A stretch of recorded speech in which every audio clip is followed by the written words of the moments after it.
Hey everybody, Nick Espinoza, your chief security fanatic here, and today I'm asking the question, do sanctions for hacking actually work? I don't think so, but here's what's going on, and here's why we're doing it. So this is coming from AJ Vicens of Cyberscoop, and here's what's up. The U.S. Treasury Department this past Friday announced sanctions against half a dozen Iranian government officials for their role in targeting devices at a Pennsylvania water utility in November of 2023. If you recall, I was talking about that back in November a couple months ago. Obviously, we've got serious problems with our water and wastewater districts here in the United States in terms of cybersecurity. Now, working behind the persona Cyber Avengers, the Iranian Islamic Revolutionary Guard Corps Cyber Electronic Command, known as the IRGC CEC, that's a mouthful, targeted programmable logic controllers, or PLCs, that were basically manufactured by Unitronics. That happens to be an Israeli company, including the one that was at the Alakipa, Pennsylvania water plant. That's according to the Treasury Department in their announcement. Now, the attackers posted a message to the screen of the device warning that, quote, every equipment made in Israel is Cyber Avengers' legal target, end quote. Don't know why it's legal, but that's what they're claiming.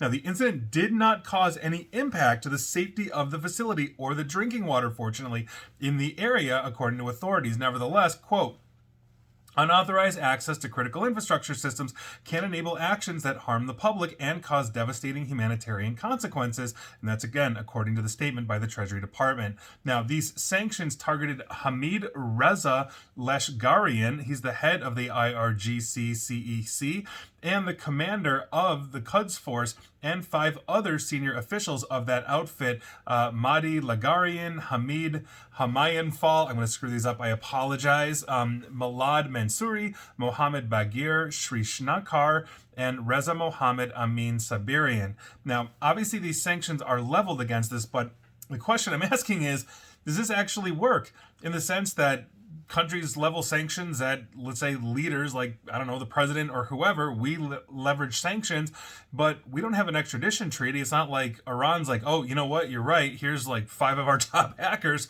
go ahead and level sanctions against them. So the question is, does that actually work? Now, if you're talking about a full court press, such as what we saw in terms of sanctions against Russia in the war against Ukraine, where they got cut off from SWIFT and many different avenues to harm their economy, that's one thing. But when you're talking about individuals that can freely travel to other countries and they're not going to get arrested on behalf of the, let's say, the United States in this case, for doing something that the international courts deem as illegal, then really what's the point?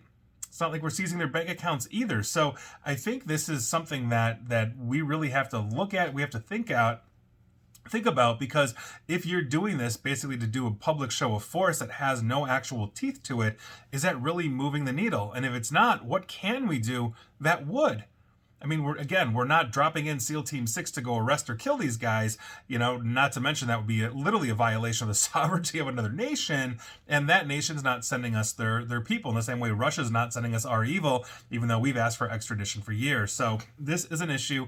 It's going to continue to go, but if it's a paper tiger, honestly, I mean, what's it for? Just to tell the public we're doing something? And I don't necessarily think that's right. So there you go. And please like, share, follow me here on Facebook and Twitter at NickAESP. And please feel free to subscribe to me at YouTube as well. And as always, stay safe, stay online, and please attempt to stay private. Thanks, everybody.